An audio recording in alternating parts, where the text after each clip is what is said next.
Hello, everybody. I hope you've had a very good week and that you're very, very well today.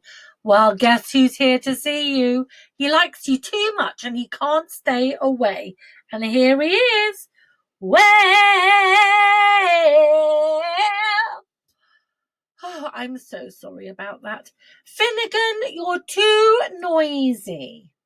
Now, Finnegan and I are going to do some cooking, because this half of term you're doing all about food, and Finnegan has heard about a pudding that he thinks that you might like. So let's see if we can sing that song. Pease pudding hot, pease pudding cold, pease pudding in the pot, 9 days old. 9 days old? I don't think I want to eat a pudding that's been in a pot for 9 days. Some like it hot, some like it cold, some like it in the pot 9 days old. Not me. Yuck! I don't want to eat a pudding that's been in a pot for 9 days. It sounds like it will be horrible. What do you think? So I think we'll not have that pudding. We'll have something a bit nicer. Finnegan, I'm going to relieve you of the cooking duties. So let's put Finnegan down there. And I think I'm going to ask Mrs. Hen for an egg. Here she comes. Look, she's got loads of babies. She's got 2 chicks on this side, and she's got 2 chicks on this side. Chick, chick, chick, chick, chicken, lay a little egg for me. Chick, chick, chick, chick, chicken, I want one for my tea. I haven't had an egg since breakfast, and now it's 3:30. So chick, chick, chick, chick, chicken, lay a little egg for me, please. Chick, chick, chick, chick, chicken, lay a little egg for me, please. Oh, well done. Did you remember to say please? Because remember, if you want something, you need to say please. And when you get it, you say, thank you. That's right. I know you're all very polite children. Now, I thought we could do a song about a cake now. And maybe that's why we needed the egg. Pat a cake, baker's man. Bake me a cake as fast as you can. Brick it and pat it and mark it with an F. For Finnegan and me. And put it in the oven for Finnegan and me. Now, you can mark your cake with whatever letter you like. I put an F on mine for Finnegan because, well, he was trying to be very kind making the peas pudding, even if he did leave it in the pot for 9 days. But I still have to say thank you, Finnegan. That was very, very kind. And I hope that the cake that we've ordered from the cake man will be very scrummy too. So, I wonder if you can do Hot Cross Buns. Now, that's a clapping song as well, and we're going to clap to ourselves, clap to our friend, clap to ourselves, clap to our friend. Can you practice that? To myself, to my friend, to myself, to my friend. Hot Cross Buns, hot cross buns, 1 a penny, 2 a penny, hot cross buns. If you have no daughters, give them to your sons. 1 a penny, 2 a penny, hot cross buns. It's quite tricky, that. So just be kind to yourself and go nice and slowly. But remember, it's to yourself, to your friend, to yourself, to your friend. And when you clap with your friend, it'll make a clapping sound just like it does when you do it to yourself. Well done. And then you just put the song on the top and you take the song nice and slowly so it's not tricky.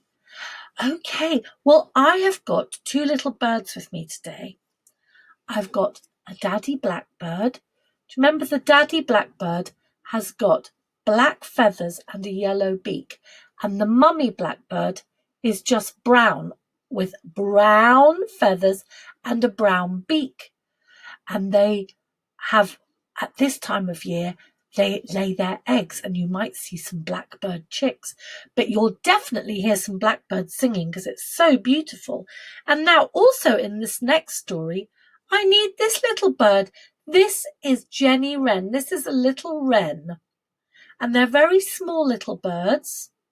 And can you see it looks different to a blackbird, doesn't it? Because it has pink tummy, excuse me, and brown feathers and a little black beak.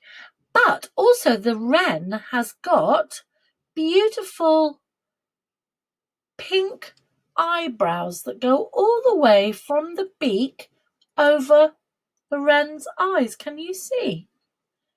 And maybe if you have a bird bath in your garden or a bird feeder in your garden and you stay very, very still, you might be able to see some of these birds coming into your garden.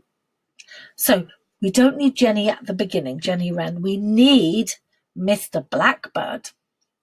Sing a song of sixpence, a pocket full of rye, 24 blackbirds baked in a pie. When the pie was open, the birds began to sing. Wasn't that a dainty dish to set before the king? The king was in his counting house, counting out his money.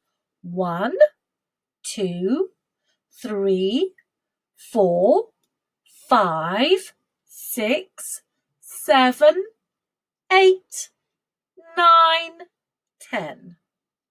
The queen was in the parlour, eating bread and honey. The maid was in the garden, hanging out the clothes, when down came a blackbird and pecked off her nose. Ah! She made so much commotion that little Jenny Wren flew back down into the garden, popped it back again. Well, it is a bit of a funny song, isn't it? Because first of all, a blackbird would never pick off your nose, and a little wren would never put it back on again. So that's not real, so don't worry about that. And also, this is a song that's very, very old-fashioned song. And in the very old-fashioned days, people did used to eat blackbirds, but blackbirds are very, very small. So it would have taken an awful lot of blackbirds to make a pie. So we don't eat blackbirds now. We let them sing and fly in our gardens, but we don't eat them. But in the old-fashioned days, maybe 400 years ago, they did used to eat them. So I'm just going to put my little birds to one side and I'm going to pick up my book. And look, I've got such a lovely book for you. It's called Cows in the Kitchen. And it's written by June Creben and is illustrated by Catherine McEwen. And we can sing this book. Oh! Hold it carefully. Cows in the kitchen, moo, moo, moo.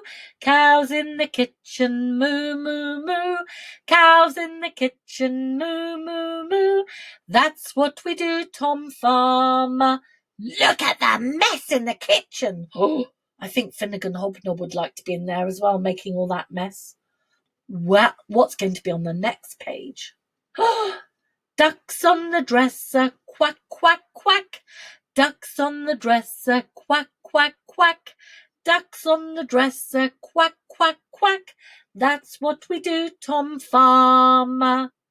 Now, a dresser, a lot of people don't have dressers nowadays, but it was a big cupboard with open shelves where you would put all your very good china. And so it would have, look, see, this one's got different plates, and it's got teapots. Look, it's got a sugar bowl. I don't think I want a duck in my sugar bowl, would you? No. Let's see what's on the next page. Pigs in the pantry. Oink, oink, oink. Pigs in the pantry. Oink, oink, oink. Pigs in the pantry. Oink, oink, oink. That's what we do, Tom Farmer. Now, this is another old-fashioned word because most people don't have pantries nowadays. But if you do have a pantry, or if you had a pantry in the old-fashioned days, it's where you kept all your food that needed to be cold, because it was in the days before people had fridges in their kitchens. And so you would go to the shop and you would get your butter or your cheese or your meat or your fish, and you would keep it in the pantry. But you couldn't keep it in the pantry for lots and lots of days, like you can keep things in the fridge. You would have to eat it quite soon, because otherwise it would go bad. But the pantry was on the edge of the house, so it had two walls on the outside. It would just be on the corner, and it would be cold because there wouldn't be any heating in there, and it would keep everything fresh, so you could keep your vegetables and things in there. Now, but look, the pigs are making such a mess. Hens on the hat stand, cluck, cluck, cluck. Hens on the hat stand, cluck, cluck, cluck. Hens on the hat stand, cluck, cluck, cluck. That's what we do, Tom Farmer. Now, again, most people don't wear hats these days, so we don't really have hat stands in our houses anymore. But back in the old-fashioned days, everybody wore hats. Gentlemen wore hats and ladies wore hats. So when you came home, you would hang your hat up so it didn't get squashed, because that would have been very sad. But I wouldn't have wanted a hen in my hat. No, thank you. Now, what's going on here? The sheep are on the sofa. Sheep on the sofa, ba, ba, ba. Sheep on the sofa, ba, ba, ba. Sheep on the sofa, ba, ba, ba. That's what we do, Tom Farmer. Do you think they were going boing, boing, boing? Oh, lots of footprints on the sofa. Who's in the haystack? Can you see the legs sticking out? And a mouse. And on the top of the haystack, a dog. Who can that be? Whose legs do you think these are? Farmer in the haystack, snore, snore, snore. Farmer in the haystack, snore, snore, snore. Farmer in the haystack, snore, snore, snore. What's going to happen? Time to wake up, Tom Farmer. Whoa! Poor Tom Farmer got such a big fright. Look, he kicked over his coffee. He's got coffee on his shoes and kicked over coffee. And look, the mouse has come flying out and the dog's come bounding down. What's going to go on? Out of the farmhouse, shoo, shoo, shoo. Out of the farmhouse, shoo, shoo, shoo. Out of the farmhouse, shoo, shoo, shoo. Shoo, shoo, shoo. Oh my goodness, Tom Farmer doesn't want all those animals in his farmhouse, on his sofa, in his hat stand, in his pantry, on his dresser. No, thank you, or in his kitchen. Farmer in the armchair. Shh, shh, shh. Farmer in the armchair. Shh, shh, shh. Farmer in the armchair. Shh, shh, shh, shh, shh, shh. What are the animals doing? Are they creeping? Let's find out. Lift the latch. Shh, shh, shh. Push the door. Shh, shh, shh. Creep down the hall. Shh, shh, shh. What are they going to do?